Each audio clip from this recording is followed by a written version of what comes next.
Good evening everybody and welcome to planet GATE channel Sankalp batch Sankalp जीत का। तो बेटा आपके लिए नेटवर्क एनालिसिस का एक और बेहतरीन लेक्चर लेके आ गए हैं और इस लेक्चर में बात करेंगे source free first order circuits के बारे में कि किस तरह से विदाउट सोर्स हमारे फर्स्ट ऑर्डर सर्किट काम कर सकते हैं।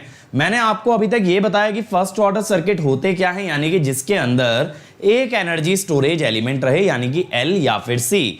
मैंने आपको बताया था number of independent energy storage element is equal to the order. तो हम फर्स्ट ऑर्डर से चीजों को स्टार्ट करेंगे। अभी तक जो आपने रेजिस्टिव सर्किट पढ़े उनके अंदर ना तो कोई एल था ना ही कोई सी था, तो वो सब क्या कहलाएंगे, जीरोथ ऑर्डर। लेकिन जब आप एल और सी डालने लगोगे वैसे वैसे उसका ऑर्डर बिल्डअप होने लगेगा। तो चलो यार शुरू करते हैं इस पे अपनी चर्चा। Let me start by introducing myself for those of you who are meeting me for the first time. My name is Ankit Goyal. I got AIR1 twice in GATE in 2014 and 2018.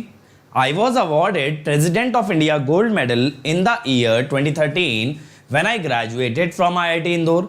Till date, I have trained more than 1 lakh students in the online and the offline classes, and I am presently working as a director at an academy for GATE department. अब ये सब चीज़ें तो बेटा आप लोग मेरे बारे में जानते ही हो, लेकिन आपके लिए समझने वाली बात क्या है कि आप लोगों के लिए एक के बाद एक इनिशिएटिव लाने में एक बहुत बड़ा रोल रहता है अनअकैडमी का। क्योंकि अनअकैडमी हर एजुकेटर को फ्रीडम देता है कि बच्चों के लिए ज़्यादा से ज़्यादा इनिशिएटिव्स लिए जाएं, उनको ज़्यादा से ज़्यादा मदद किया जाए। और हम लोगों की बस ये एक्सपेक्टेशन रहती है आपके एंड से that you guys are going to appreciate the initiatives, you guys are going to attend the classes, nothing more. अब जो हमारे फ्री इनिशिएटिव हैं यार वो सिर्फ YouTube तक रिस्ट्रिक्टेड नहीं है, they are also available on the Unacademy learning app. तो अगर आप अनअकैडमी ऐप डाउनलोड करते हो तो हमारा कोई भी फ्री इनिशिएटिव अटेंड कर सकते हो simply by unlocking it using the code Ankit ESE। इसके अलावा मेरे बच्चों आप चाहें तो आ सकते हैं प्लस पे, आपको मिलेंगे इंडिया के सभी टॉप एजुकेटर्स के लाइव क्लास। और हमारे साथ कौन से एजुकेटर जुड़े हैं, विशाल sir, the god of EMT and communication. We have Kezer Hafiz sir, the god of electrical, one of the most legendary faculties of electrical. Suresh sir, the god of EMT. Siddharth Sabharwal sir, the legend of ECE. इस तरह के बेटा teachers हमारे साथ काम कर रहे हैं जो कि एक से एक सब्जेक्ट में इतने एक्सपर्ट हैं। और गजब की बात ये एक सब्जेक्ट के मल्टीपल एक्सपर्ट्स हैं। तो आपको जिसका टीचिंग स्टाइल पसंद आता है आप उनसे अपनी क्लासेस अटेंड कर सकते हो। और वहीं बेटा स्टडी मटेरियल के नाम पे आपको क्या मिलता है, आपको मिलता है daily assignment, weekly quiz, test series, question bank. और गजब की बात यह जितने भी डाउट आपके आएंगे ना, सारे के सारे डाउट्स भी बेटा आंसर किए जाते हैं। अब देखो एक सब्सक्रिप्शन में सारे बैचेस, सारी ब्रांचेस आपको मिलती हैं, 1 year, 2 year, 3 year, foundation, placement, interview, PSU, AE end semester. और जो बच्चे इससे भी आगे जाना चाहते हैं दे गो विद आइकॉनिक। आइकॉनिक के अंदर प्लस के सारे बेनिफिट्स के साथ साथ मिलता है पर्सनल कोच जो बनवाता है स्टडी प्लानर। टीचर्स कंडक्ट करते हैं यार स्टडी बूस्टर सेशन जिसमें आपको गाइड करते हैं, मोटिवेट करते हैं। इसके अलावा टेस्ट का मिलता है सेपरेट एनालिसिस जहां आपकी स्ट्रेंथ वीकनेस बताई जाती है, स्टडी मटेरियल मिलता है और एक डेडिकेटेड टीम जो क्लियर करती है सारे के सारे डाउट। अब अगर आप यहां पे बेटा कोड लगाते हो ना अंकित ESE, तो आपको इमीडिएटली मिलता है 10% का डिस्काउंट। और दिमाग में अगर ये क्वेश्चन आ रहा है कि सर YouTube पे सब कुछ होते हुए अनअकैडमी क्यों आना चाहिए, बेटा YouTube पे जैसा मैंने बताया बच्चों से हमारी सिर्फ और सिर्फ एक एक्सपेक्टेशन होती है that they are going to attend the classes which is more or less not fulfilled, है ना। बच्चे क्योंकि क्या होता है कि कुछ भी नया स्टार्ट होता है तो उसमें बच्चे आते हैं लेकिन वो कंसिस्टेंसी ना YouTube पे मेंटेन नहीं करते हैं, जिस कारण से बहुत सारे इनिशिएटिव रुक जाते हैं, बहुत सारी चीज़ें डिच कर दी जाती हैं। लेकिन आपको अनअकैडमी पे ऐसे बच्चे मिलेंगे जो मोर और लेस कंसिस्टेंट हैं। उन बच्चों के बीच में बैठ के आपकी भी कंसिस्टेंसी, रेगुलरिटी बनेगी। जो भी इनिशिएटिव आता है वो स्टार्ट से एंड तक पूरा किया जाएगा। Study material, test, guidance, doubt, हर चीज की जाएगी when you come to Unacademy. लेकिन अगर आप सोचते हो कि रिकॉर्डेड कोर्स खरीद लें तो बेटा उससे बेटर है या तो अनअकैडमी आ जाओ, रिकॉर्डेड और लाइव दोनों मिलता है, या फिर यूट्यूब पे भी सारे रिकॉर्डेड वीडियोस हमारे अदर चैनल क्रिएट्रिक्स पे प्रेजेंट है। अब ये देखो, ये नया बैच स्टार्ट हुआ यार 14 अप्रैल से। इसके अंदर बीवी रेड्डी सर ने स्टार्ट किया नेटवर्क और बेहतरीन तरीके से प्रॉब्लम सॉल्विंग टेक्निक इंप्रूव करा रहे हैं। सिद्धार्थ सर ने स्टार्ट किया ईडीसी और हफीज सर ने स्टार्ट किया पावर इलेक्ट्रॉनिक्स। तो इलेक्ट्रिकल वाले पावर इलेक्ट्रॉनिक्स कर सकते हैं हफीज सर के साथ, और ईसी वाले ईडीसी कर सकते हैं। और अंकित ईएससी कोड से बेटा अगर ज्वाइन करते हो तो 1 year fees will be 27,225, 18 months 34,650 and 2 years 39,600। तो बेटा 2 इयर्स को प्रेफर करो ताकि आपकी पर मंथ फीस मिनिमम रहे और आप इसको इंस्टॉलमेंट में भी पे कर सकते हो। आइकॉनिक अगर 1 ईयर देखा जाए तो इट इज 45,225 और आइकॉनिक 2 ईयर देखोगे 66,600। अगेन बेटा 2 इयर्स को आप लोग प्रेफर करेंगे, सही है। और हर संडे होता है अनअकैडमी कॉम्बैट जिसमें आप जीत सकते हैं स्कॉलरशिप, तो इसमें भी आप सेम कोड से एनरोल कर सकते हो, ठीक है। चलो तो हम आ जाते हैं भाई फर्स्ट ऑर्डर सर्किट्स पे, ठीक है। First order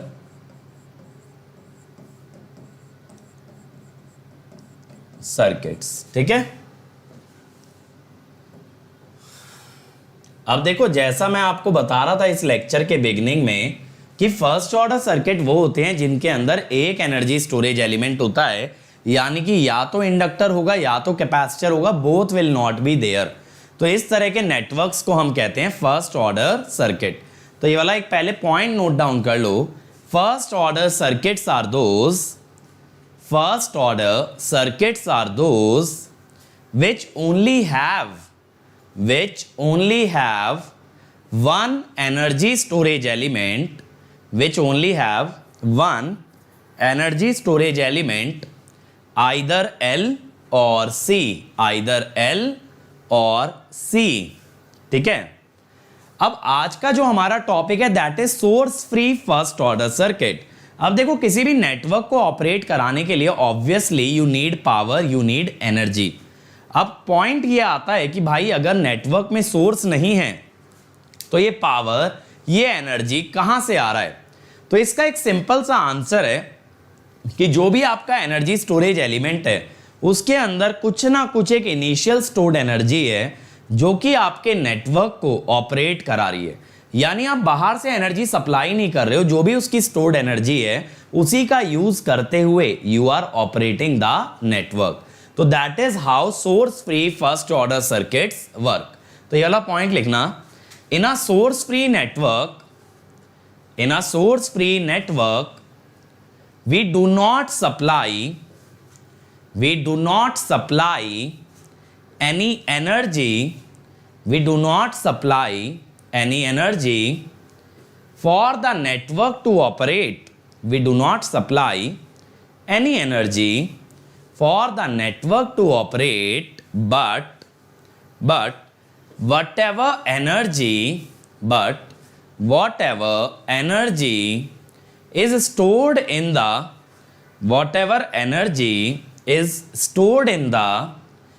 energy storage element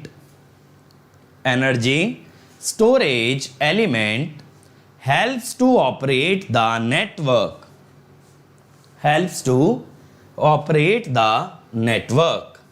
ठीक है भाई।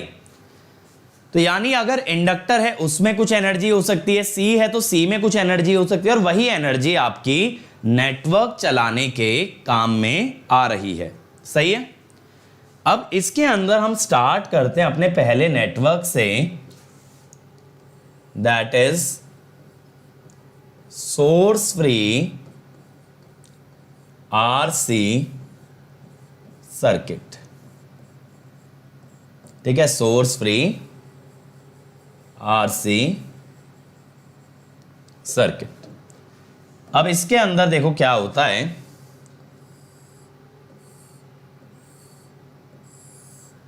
कि एक ना कैपेसिटर होता है और एक रजिस्टर होता है और एक स्विच है। भाई स्विच तो देना पड़ेगा ना सडन चेंज के लिए, सी वीसी, और ये स्विच हम क्लोज कर रहे हैं एट t इक्वल टू 0।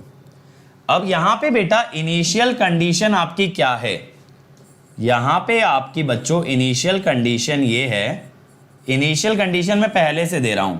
वैसे अगर आप मेरे एक्चुअल एग्जांपल्स देखोगे तो लास्ट लेक्चर में आपने देखा था इनिशियल कंडीशन भी हम डिराइव करते हैं। कैसे? 0 माइनस से। पहले 0 माइनस की वैल्यू निकालते हैं, वही वैल्यू 0 प्लस पे आती है। That is how we derive initial condition. But इस वाले नेटवर्क में मान के चलो कि मैंने आपको इनिशियल कंडीशन दे रखी है Vc 0 minus equal to Vc 0 plus equal to V naught. और प्रैक्टिकली जो आपके पास क्वेश्चन आएंगे, आपके पास जो क्वेश्चन आएंगे एग्जाम के अंदर, उसके अंदर आप लोगों का ये वैल्यू आप डिराइव करोगे, ये वैल्यू आप डिराइव करोगे। अब भाई देखो क्या होगा, जब ये रेजिस्टेंस लगाया तो यहां से ना जो भी चार्जेस हैं, जो भी करंट है वो ऐसे फ्लो करेगा। ठीक है, यानी बेसिकली अगर आप ध्यान दो तो करंट पॉजिटिव टर्मिनल को लीव करेगा। करंट पॉजिटिव को लीव क्यों करेगा? क्योंकि ये जो आपका कैपेसिटर है it will start to deliver power और it will start to deliver energy. तो हम क्या कहते हैं, when a charged capacitor, when a charged capacitor is connected across R,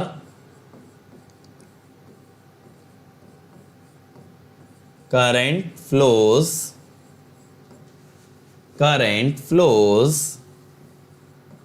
such that it leaves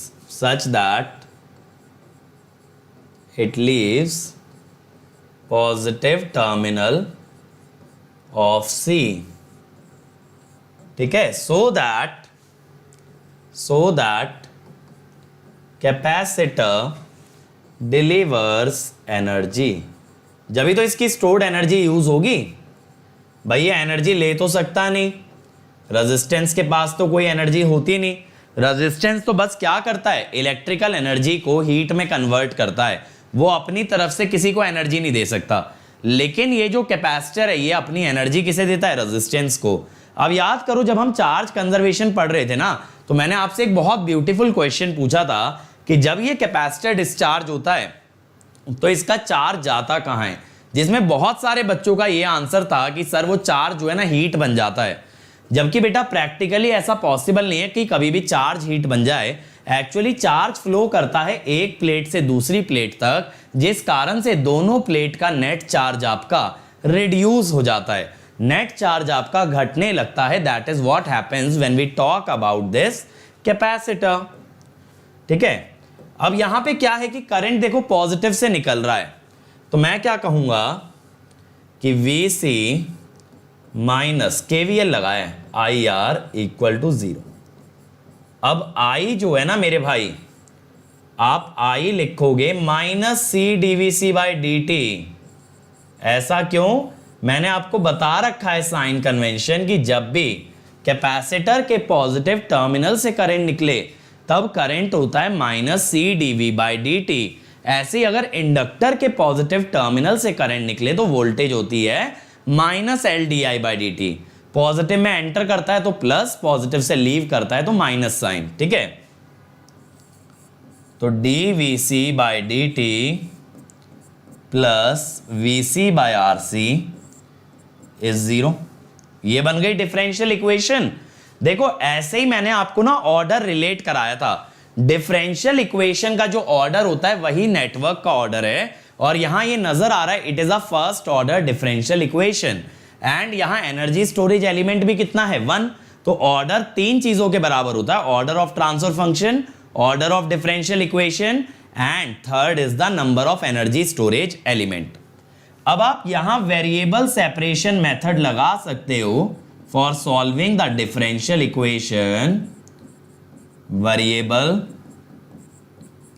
separation method. ठीक है,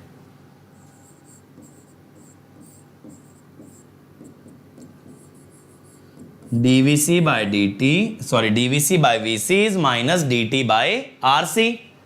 ठीक है, अब यहां पे क्या होगा कि इंटीग्रेशन आपको करना पड़ेगा दोनों साइड का। ठीक है ना।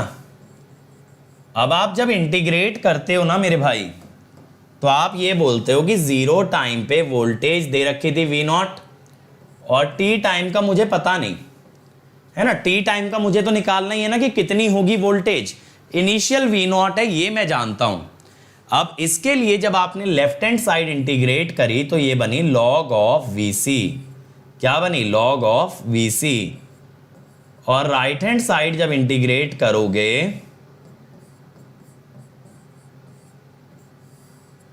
तो ये आएगी, यहां पे आ गया log ऑफ Vc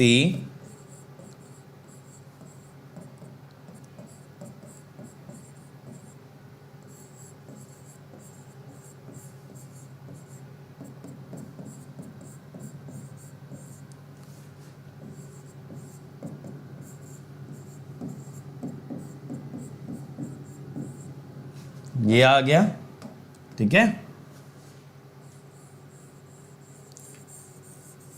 अब देखो आप चाहो तो ना इसके अंदर t इक्वल टू 0 पुट कर सकते हो, आपको नजर आएगा कि ये V0 ही है। अच्छा देखो यहां पे ना अगर सिग्नल के हिसाब से सोचें तो हम ऐसा भी लिख सकते हैं, ध्यान से समझना, इसको ऐसा भी लिख सकते हो, है कि नहीं? 0 के बाद है ना इक्वेशन, 0 पे तो इनिशियल कंडीशन ही थी, 0 पे ही तो स्विच ऑन हुआ है, उसके बाद की वोल्टेज है ये, तो आप ऐसा भी लिख सकते हो। अब अगर बेटा इसको ग्राफिकली शो करें, ग्राफिकली अगर शो करें ना,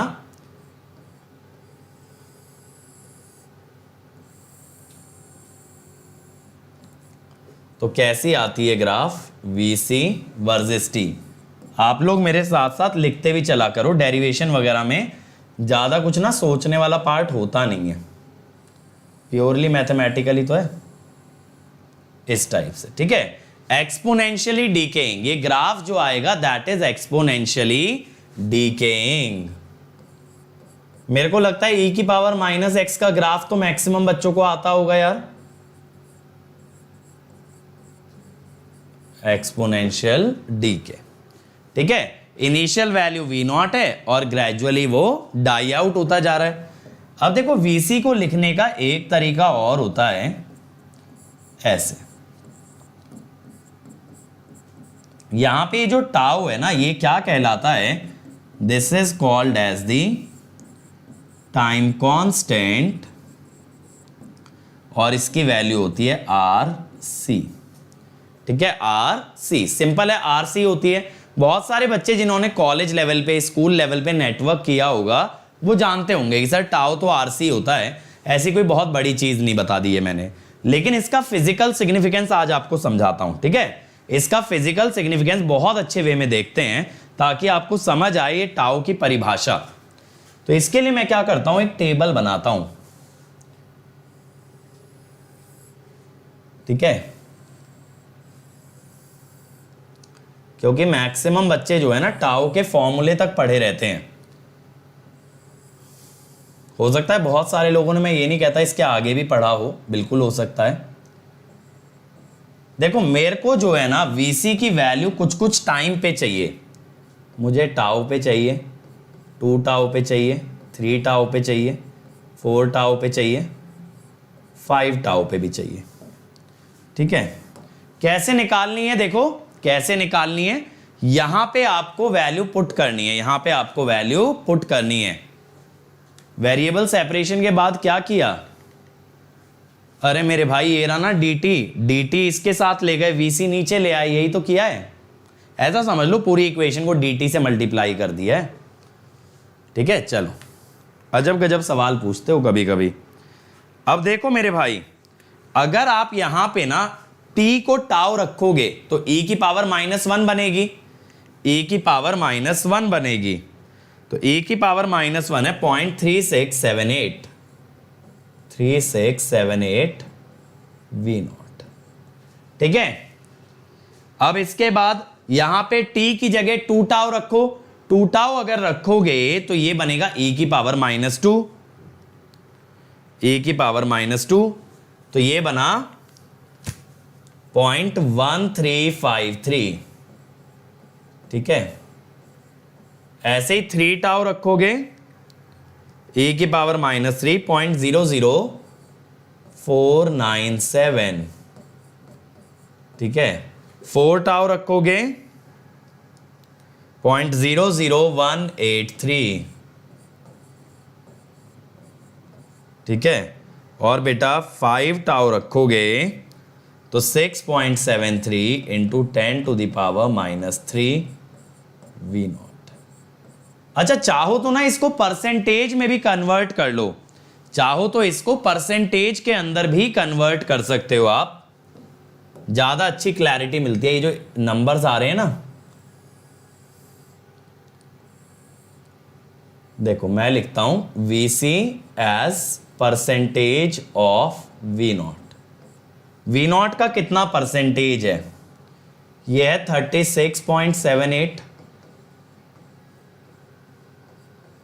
13.53, 4.97, 1.83, 0.673, ठीक है। ये 5 परसेंटेजेस आ गए। तो हम लोग टाउ को कैसे डिफाइन कर देते हैं? देखो, सबसे पहला तरीका तो ये होता है, tau the time eight which output of a network reaches 36.78% of initial value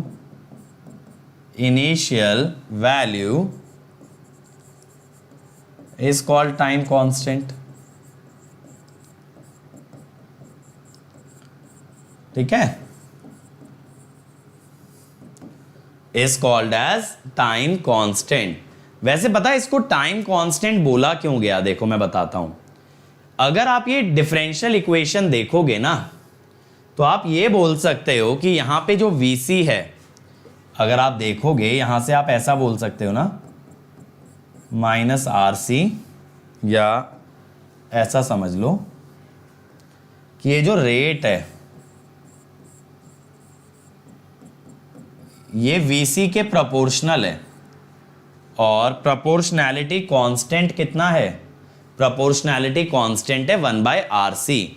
RC की यूनिट टाइम की होती है, RC की अगर यूनिट निकालोगे ना सेकंड आती है, तो इसका मतलब ये हुआ it is a proportionality constant, और जिसकी यूनिट टाइम की है तो क्या बोल दिया? Time constant. क्या बोल दिया इसको? Time constant. नाम वहां से आया है, प्रोपोर्शनैलिटी कांस्टेंट है और यूनिट है टाइम वाली, तो it is a time constant, ठीक है। एक तो चीज हमें यहां से ये क्लियर हुई। अब देखो एक और चीज मैं आपको समझाता हूं। At t = 3 tau,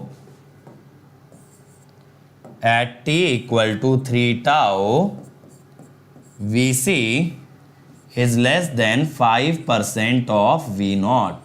VC just 5% के नीचे चला गया है, देख रहे हो ना, 4.97 है। at t = 4 tau, VC is less than 2% of V0, ठीक है। इसीलिए क्या होता है ना, जब कंट्रोल सिस्टम्स की बात करते हैं तो वहां पे हम ये कह देते हैं कि अगर 2% का क्राइटेरिया लिया जाए, यानी कि आउटपुट फाइनल वैल्यू के 2% तक आ जाए, तो हम टाइम कितना लेके चलते हैं? 4 टाउ। ये कंट्रोल सिस्टम्स में करते हो। वहां पे आप क्या कहते हो? देखो यार, फाइनली आपके आउटपुट को 0 जाना है, लेकिन आप कितने आउटपुट को अप्रोक्सीमेट 0 मानोगे? क्योंकि भैया अगर इस इक्वेशन से देखा जाए तो VC 0 तो इंफिनिटी पे जाके होगा, VC एक्चुअली 0 जाके होगा इंफिनिटी पे। अब आप एक चीज सोचो ना, आप इंफिनिटी तक तो नहीं वेट कर सकते ना सिस्टम के सेटल होने का, यानी कहीं ना कहीं आपको एक चीज मान के चलनी पड़ेगी कि चलो अगर इतनी वैल्यू भी आ गई तो मैं 0 मान लूंगा। समझ रहे हो? जैसे मान लो कि अगर इंफिनिटी टाइम तक वेट करने पे 0 आ रहा है, बट आप कहो चलो भैया इनिशियल का 2% पहुंच गया ना, यानी 98% डीके हो गया, तो भी मैं 0 मान लूंगा, मैं उसके अंदर खुश हूं। तो फिर बेटा यहां पे आपको कितना टाइम लगेगा उस चीज के लिए? 4 टाउ, 4 टाउ। बट हम लोग क्या कहते हैं ना, इन फर्स्ट ऑर्डर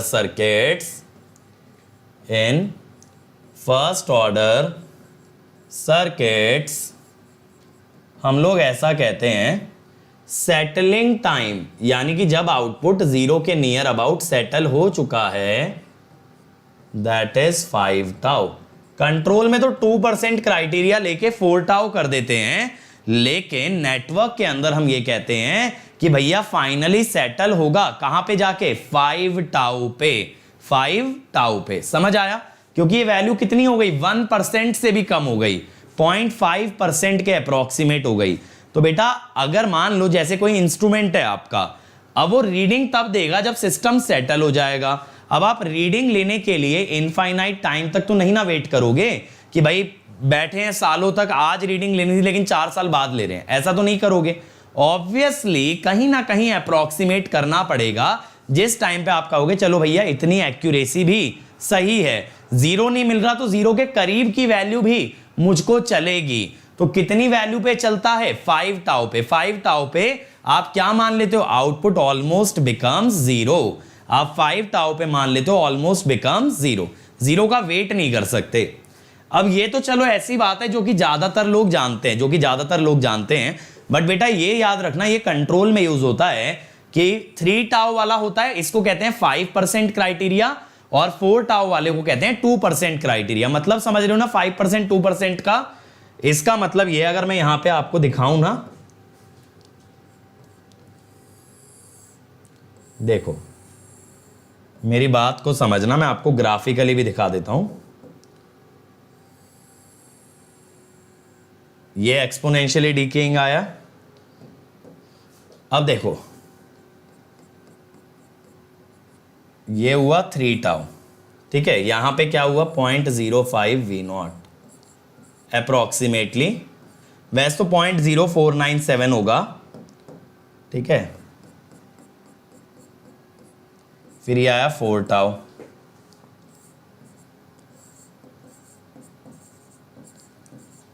ऐसे ही आगे जाके 5 टाउ। तो 5 टाउ पे अगर आप देखोगे ना भाई मेरे, वैल्यू बहुत ही छोटी हो चुकी होगी, देख रहे हो ये वैल्यू बहुत छोटी हो चुकी है।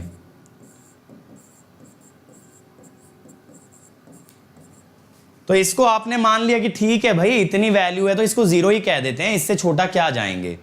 चलो ये वाला तो टेबल ऐसा है कि आप लोग ना बहुत जगह देखे भी होंगे, हर किताब में भी होगा। अब हम आते हैं ग्राफिकल इंटरप्रिटेशन पे, ग्राफिकल इंटरप्रिटेशन ऑफ टाउ।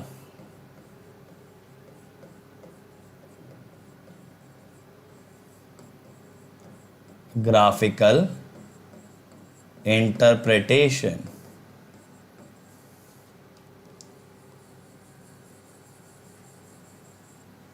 अब ग्राफिकल इंटरप्रिटेशन में मैं क्या कहता हूं कि भाई एक बार ना जरा आप स्लोप निकालो, dVc/dt निकालो जरा। कैसे निकालोगे, d/dt V0 e⁻ t/टाउ, तो कितना होगा,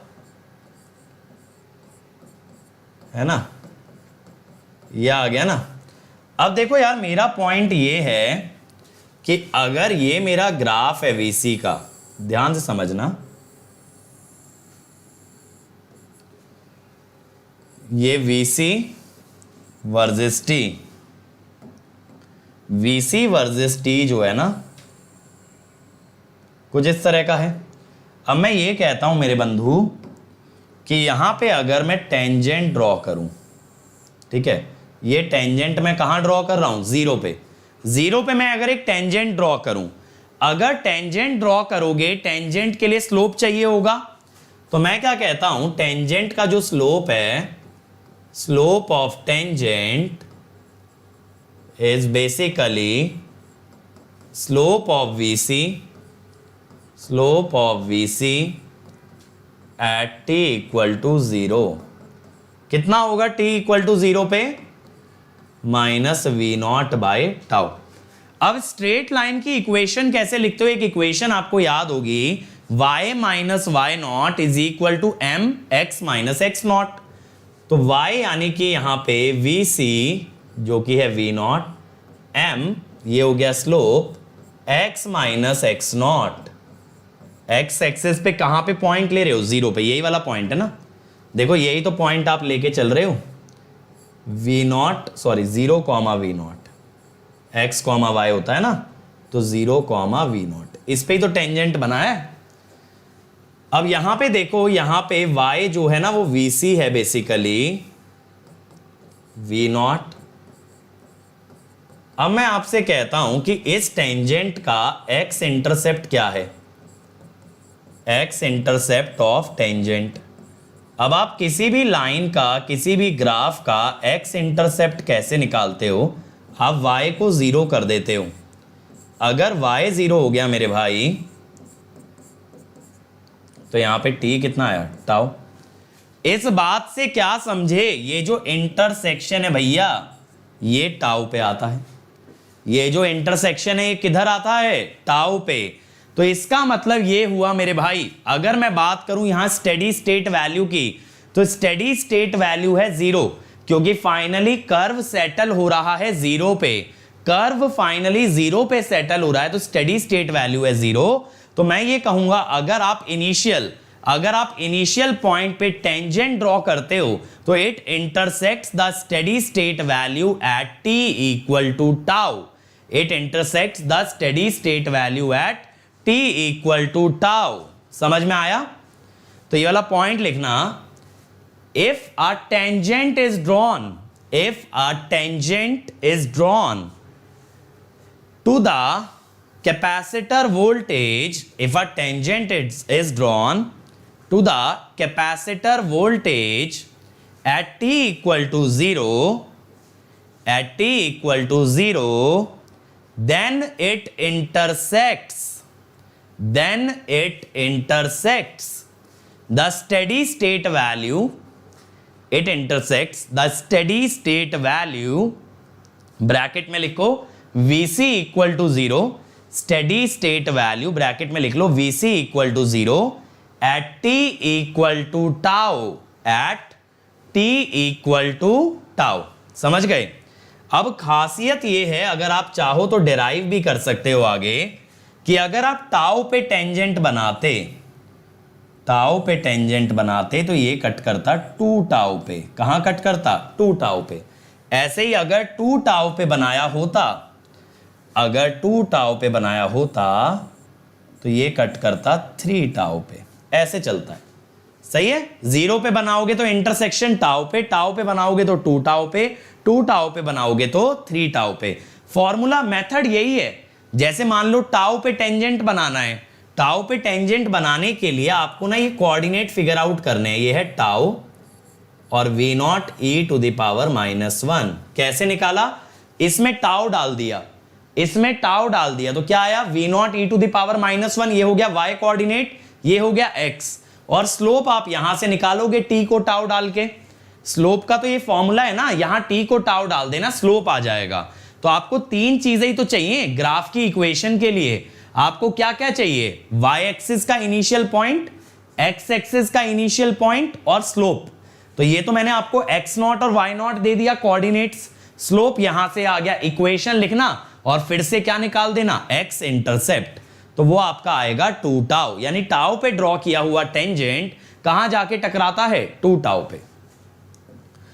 अब देखो इस नेटवर्क के अदर पैरामीटर्स के बारे में भी बात कर लेते हैं। अदर पैरामीटर्स,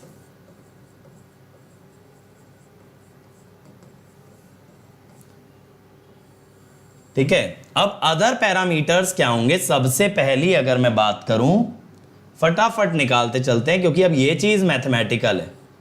फर्स्ट चीज अगर मैं बात करूं, करंट हम लोग कैसे निकालेंगे यार, IC is -C dVc by dt। तो क्या होगा, -C d by dt V not, ये होगा। तो ये डेरिवेटिव अगर आप निकालोगे ना, अब ये मत कहना कि सर माइनस क्यों लगाया, करंट पॉजिटिव से निकल रहा था इसीलिए -C dVc बाई dt, यानी करंट का ग्राफ भी कैसा आ रहा है भाई, एक्सपोनेंशियली डीकेइंग।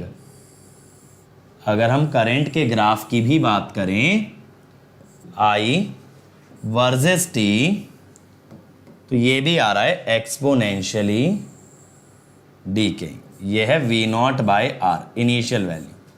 ठीक है, ऐसे ही दूसरा पैरामीटर हो सकता है यार charge on capacitor. Charge on capacitor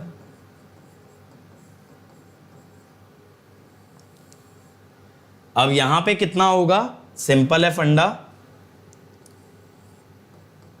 CVC। तो charge as a function of time is CV0 e to the power minus t by tau, again exponentially decaying। तीसरा, एनर्जी stored in capacitor।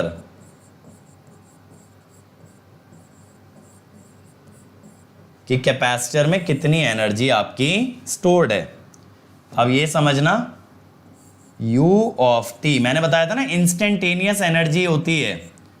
मैंने आपको याद है बताया था कि अगर आपको t टाइम पे एनर्जी चाहिए तो t टाइम पे वोल्टेज निकाल लो, उससे t टाइम की एनर्जी आती है यहां पे, है ना। मैंने आपको इंडक्टर कैपेसिटर के लिए ये चीज याद रखने के लिए बोला था, half C V0 square e to the power minus T by tau का square, half C V0 square e to the power minus 2t by tau. अब यहां पे ना इसको ऐसे लिख लेते हैं यार, half C V0 square e की power minus T over tau by 2। ये इसका फाइनल एक्सप्रेशन है। तो अगर आप एक चीज नोटिस करो, एनर्जी का जो टाइम कांस्टेंट है वो है tau by 2। Time constant for energy, time constant for energy is tau by 2। कितना है, टाउ बाई 2। इसका मतलब energy decays faster then voltage, faster than voltage. अब ये तो होना भी है, ऐसा सोच के देखो, एनर्जी वोल्टेज के स्क्वायर के प्रोपोर्शनल है, हाफ CV स्क्वायर है ना। तो अगर वोल्टेज आपकी हाफ हो गई तो एनर्जी तो 1/4 हो जाएगी, यानी जितने टाइम में वोल्टेज हाफ हुई उतने टाइम में एनर्जी 1/4 हो जाती है। तो एनर्जी बहुत तेजी से गिरती है एज कंपेयर टू वोल्टेज।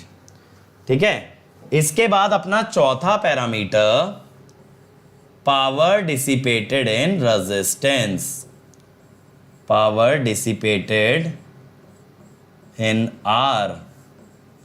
समझ में आ रहा है ना भाई सब लोगों को, कोई दिक्कत तो नहीं लग रही कहीं से कहीं तक भी। पावर इज इक्वल टू, देखो ये पावर भी इंस्टेंटेनियस पावर है, टाइम का फंक्शन आ रही है ना। I की वैल्यू अगर डालोगे तो V0 square by R square बनेगा, एक R कट जाएगा तो V0 स्क्वायर बाय R। ये भी स्क्वायर की वजह से एक्सपोनेंशियल 2 टाइम्स हो गया। ठीक है, देखो ये आ गई पावर। अब बहुत बार पता है क्या होता है, ये पूछ लेते हैं कि रेजिस्टेंस में कितनी एनर्जी डिसिपेट हुई, एनर्जी डिसिपेटेड इन R। अब मेरे भाई आपके पास दो रास्ते हैं यहां से। कैसे दो रास्ते सर? यहां पे एक तो आपके पास रास्ता ये है कि अब आप क्या करें ना, यहां पे पावर को इंटीग्रेट कर लें। क्या कर लें? पावर को इंटीग्रेट कर लें।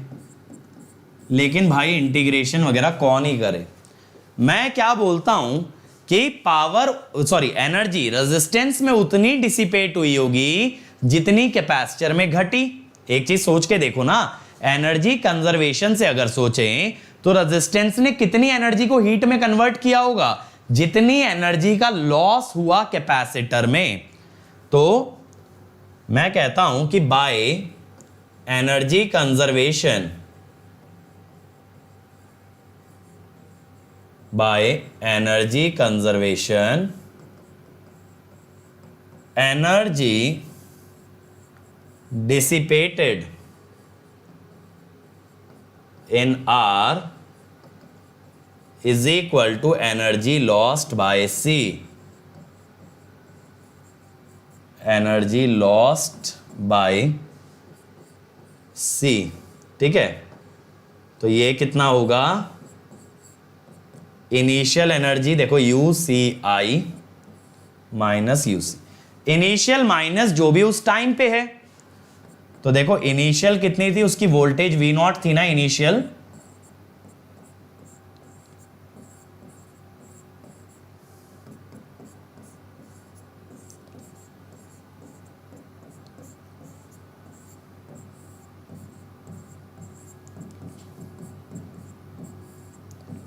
ये हो गया, ठीक है। तो ये एनर्जी किस में डिसिपेट हुई, ये हुई रेजिस्टेंस में। तो बेटा इसीलिए देखो जब आप थोड़ा सा लॉजिकल चलते हो ना तो मैथमेटिक्स बचा सकते हो।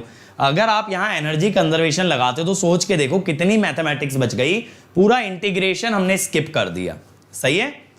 तो बेटा ये पूरा एनालिसिस होता है आरसी सर्किट का। इसके अंदर अगर आपको लग रहा है कि कोई पैरामीटर हम लोग मिस कर रहे हैं तो बताओ, कुछ ऐसा लग रहा है क्या कि कोई पैरामीटर मिसिंग है, जल्दी से बोलेंगे। चलो फिर इसी बात पे हम चलते हैं दूसरे सर्किट पे, क्योंकि बेटा आज मुझे ना 2 सर्किट निपटाने हैं। दूसरा सर्किट क्या है, सोर्स फ्री RL सर्किट। लेकिन अब पता है बहुत सारी मेहनत बच जाएगी, क्योंकि आरसी सर्किट में हम बहुत चीजें ना डिटेल में देख चुके हैं। एक्सप्रेशन यहां पे भी सेम आएगा, तो यानी फंडे तो सेम ही चलने हैं। अब देखो यार, आपको सबसे पहली चीज मैं यहां पे बताता हूं, मैक्सिमम लोग सर्किट ड्रॉ करने में गलती करते हैं, ठीक है। किताबों में भी गलती है। क्यों गलती है ना, किताबें क्या दिखाती हैं यार कि R और L के बीच में एक स्विच लगाए। आप मुझे ये बताओ, अगर R और L के बीच में स्विच होता तो इंडक्टर में इनिशियल करंट कैसे हो सकता है। जब तक स्विच ओपन होता तो करंट तो 0 होता ना KCL के अनुसार। लेकिन वो क्या करेंगे, R और L के बीच में स्विच दिखाएंगे और फिर बोलेंगे इंडक्टर में इनिशियल करंट है। अब आप मेरी बात समझना, अगर ये स्विच है, ये स्विच हमने ओपन किया t = 0 पे, यानी 0 से पहले ये स्विच क्लोज था, 0 से पहले ये स्विच क्लोज था। तो अगर स्विच क्लोज था तो इंडक्टर का जो भी करंट था मेरे भाई, वो किससे फ्लो कर रहा था, वो फ्लो कर रहा था शॉर्ट सर्किट से। उसे रेजिस्टेंस में जाने की जरूरत ही नहीं थी। अब अगर मैं आपको यहां पे ये कह दूं कि इनिशियल कंडीशन ये है, मैंने आपको इनिशियल कंडीशन दे दी कि भाई IL0 is I0, IL0 is I0। अब आप एक चीज सोच के देखो, अगर आप ये शंट की जगह बीच में सीरीज स्विच लगाते तो आप मुझे अपने दिमाग से बताओ KCL कैसे सेटिस्फाई हो सकता है कि इनिशियल करंट I0 था, हो ही नहीं सकता। इसके लिए हमें क्या बताना पड़ेगा कि शंट में एक स्विच था। तो देखो before opening the switch, before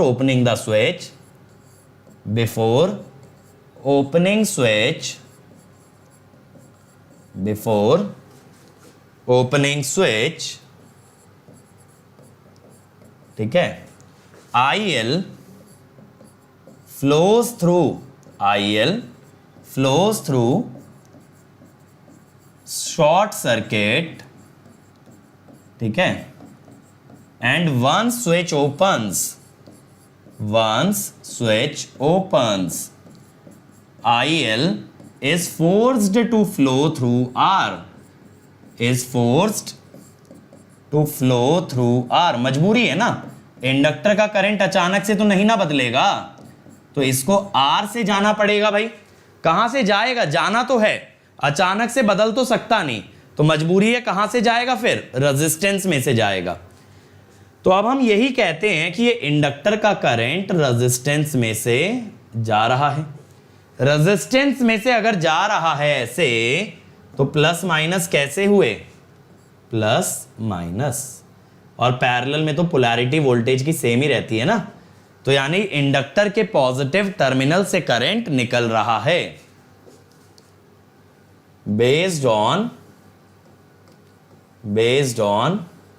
I flow through R,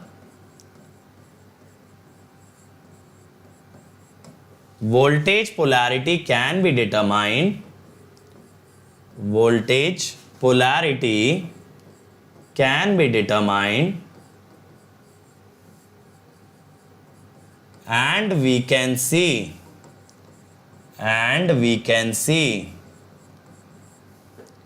current leaves,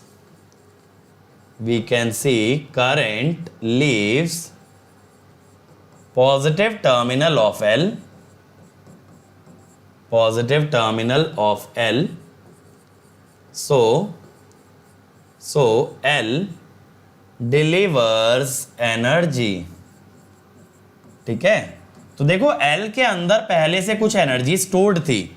L के अंदर पहले से कितनी एनर्जी स्टोर्ड होगी? Half L I not square. अब वो उसी एनर्जी का कुछ हिस्सा रेजिस्टेंस को देने लगेगा। तो देखो जो प्रिंसिपल मैंने यहां भी लगाया था ना, अभी यही तो बोला था, कैपेसिटर में पहले इतनी एनर्जी स्टोर्ड थी हाफ CV नॉट स्क्वायर, और T टाइम पे इतनी स्टोर्ड है। तो इनका डिफरेंस गई कहां? इनिशियली ये थी, अभी ये है, तो इसका डिफरेंस गया कहां? वो गया रेजिस्टेंस में। सेम चीज यहां बोल रहा हूं, इंडक्टर में एक इनिशियल एनर्जी है half L I not square, वो धीरे धीरे रेजिस्टेंस के थ्रू हीट में कन्वर्ट हो जानी है। अब देखो करंट जब पॉजिटिव टर्मिनल को लीव करता है, हम यहां ये कह सकते हैं VL equal to VR, parallel है ना, लेकिन VL लिखोगे -LdI/dt। क्यों लिखा भाई माइनस? इसलिए लिखा क्योंकि करंट पॉजिटिव टर्मिनल से लीव कर रहा है। तो DI/I minus DT into R/L, ये बन गया ना? हाँ ये बन गया। अब यहां अगर बेटा दोनों साइड आप इंटीग्रेट करें, वेरिएबल सेपरेशन हो गया ना डायरेक्टली, कोई दिक्कत तो नहीं है ना किसी को? मैंने वेरिएबल सेपरेशन कर दिया, तो मैं कहूंगा 0 टाइम पे कितना करंट है? I नॉट, और T टाइम पे होगा कुछ I। मुझे थोड़ी पता है कितना है, वही तो निकालना है। अब अगर ऐसा आप कह रहे हो तो लेफ्ट हैंड साइड का इंटीग्रेशन कितना हुआ भाई? log I नॉट से लेके I is equal to -T R/L। तो log I minus I not,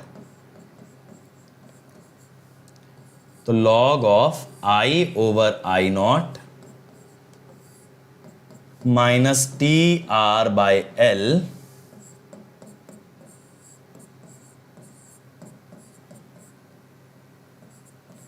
T over L/R कर दिया।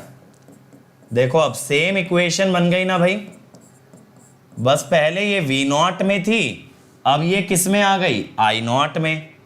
पहले VC के लिए निकल रही थी, अब इंडक्टर के करंट के लिए आ रही है। और यहां पे आपका टाउ क्या है? टाउ है L/R। जैसे वहां RC था ना, टाउ है आपका L/R। तो टाइम कांस्टेंट की परिभाषा तो यहां भी सेम रहेगी। At T equal to tau I equal to 0.3678 I naught. So inductor current becomes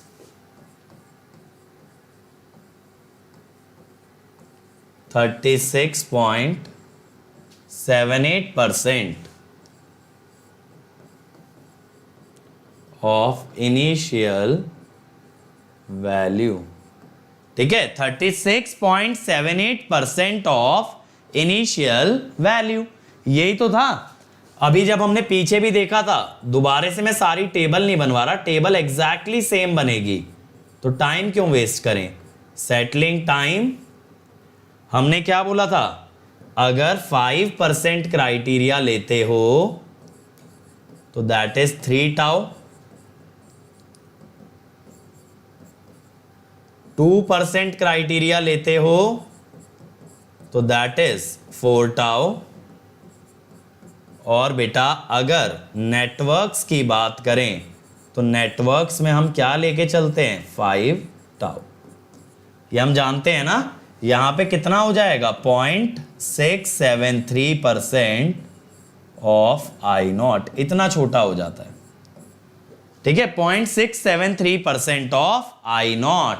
ठीक है, वेरी वेल डन हर्षित बेटा, कॉन्ग्रेचुलेशंस टू यू। अगर आपका स्टेट एग्जाम निकला है, ऐसे ही चमकते रहो, आगे बढ़ते रहो। अब बेटा इसके बाद देखो, अगर आप करंट का ग्राफ ड्रॉ करते हो, अगर आप करंट का ग्राफ ड्रॉ करते हो, यहां पे समझ रहे हो ना, इसमें कुछ ज्यादा डिटेल में बताने वाली बात तो नहीं है भाई। बताओ मुझे, अगर ऐसा लग रहा है कि सर दोबारा डिराइव करा दो, क्योंकि एक्सप्रेशन सेम है, सब कुछ सेम आना है। देखो E1 के ग्राफ भी सेम है, इनिशियल करंट है आई नॉट। ठीक है, अब यहां पे बंधु अगर हम टेंजेंट ड्रॉ करते हैं तो हमें पता है कहां कट करता है, टाउ पे। ये तो मैंने अभी डेफिनेशन लिखवाई भी थी।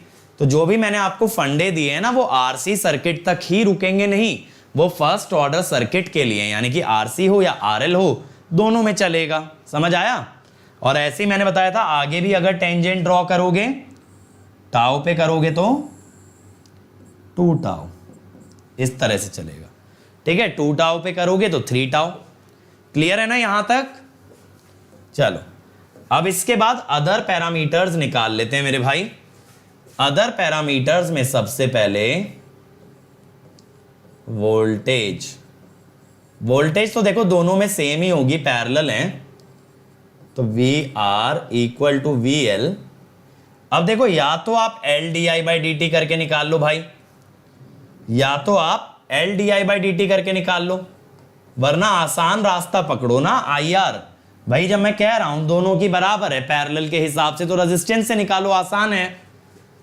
तो कितना आएगा VR equal to VL equal to I naught R e⁻⁻t/टाउ। अब अगर इसको आप पता है डिराइव करते ना -LdI/dt से भी, माइनस क्यों? क्योंकि करंट पॉजिटिव टर्मिनल से निकल रहा था, तो भी आपको सेम ही वैल्यू मिलती, तो भी मैं बताऊं आपको सेम ही वैल्यू मिलने वाली थी। तो ये जो पॉइंट है this is I naught R। तो हमेशा आसान रास्ता ढूंढना रेजिस्टेंस के लिए। देखो जैसे मैंने एनर्जी का एक आसान रास्ता बताया, यहां वोल्टेज का बताया। दूसरा देखो, जैसे कैपेसिटर में चार्ज था, ऐसे ही इंडक्टर के लिए होगा फ्लक्स लिंकेज। फ्लक्स लिंकेज मैंने आपको इंडक्टर में बहुत अच्छे से डिफाइन करके दिया था। तो ये क्या होता है, psi is equal to L naught, यानी देखो साई ऑल्सो एक्सपोनेंशियली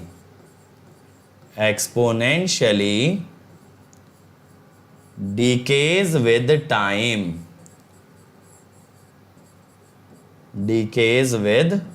time, ठीक है।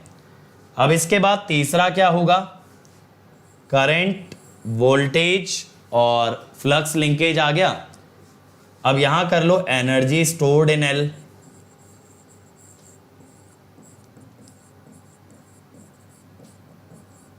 अब इंडक्टर में जो एनर्जी स्टोर्ड होती है बेटा, वो खुद टाइम का फंक्शन होती है, तो half LI/t whole square.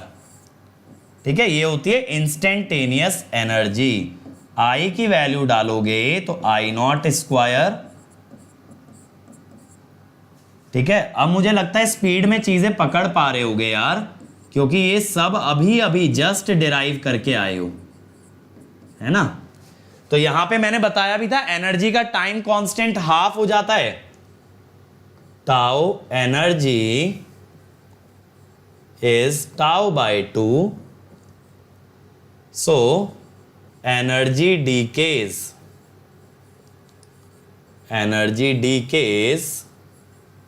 Faster than current.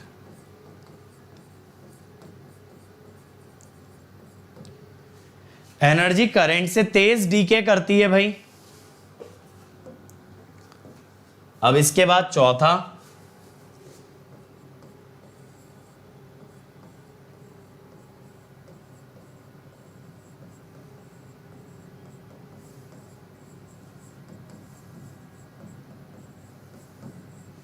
Power dissipated in are, simple है सर, पावर होती है आई स्क्वायर आर। तो आई का इक्वेशन अगर लिखें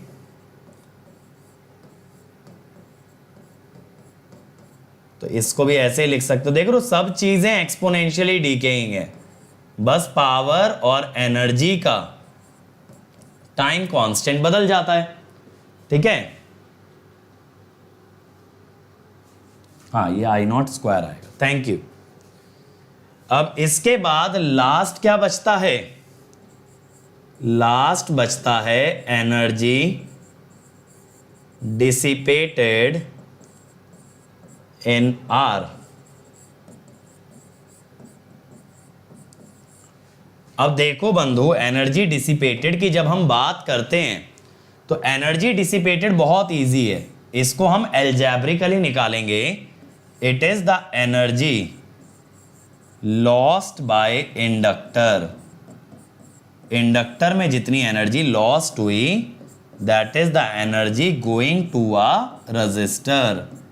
ये इनिशियल एनर्जी थी और फिर दूसरी किसी भी टी टाइम पे जिस पे आप जानना चाहते हो कि भाई कितनी एनर्जी लॉस्ट हो चुकी है।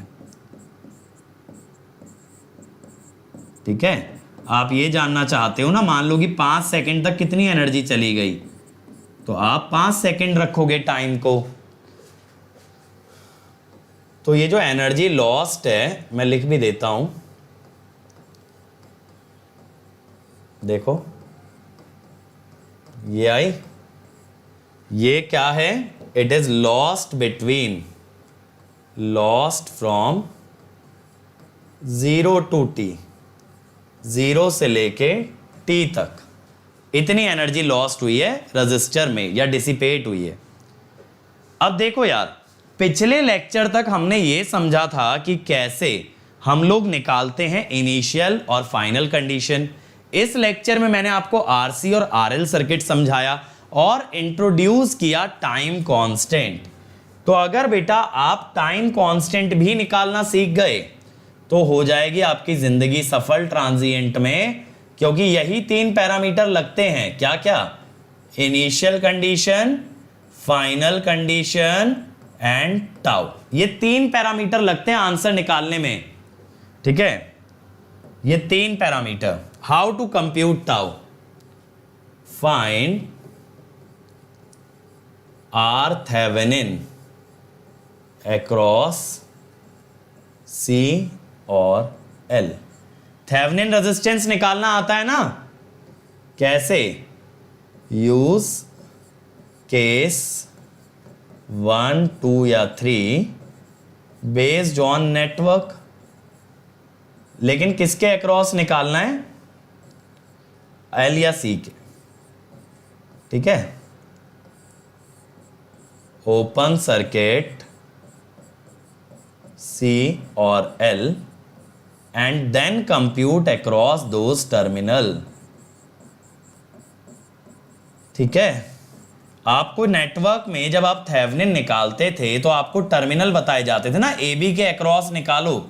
यहां कौन से टर्मिनल हैं? एल या सी के टर्मिनल हैं।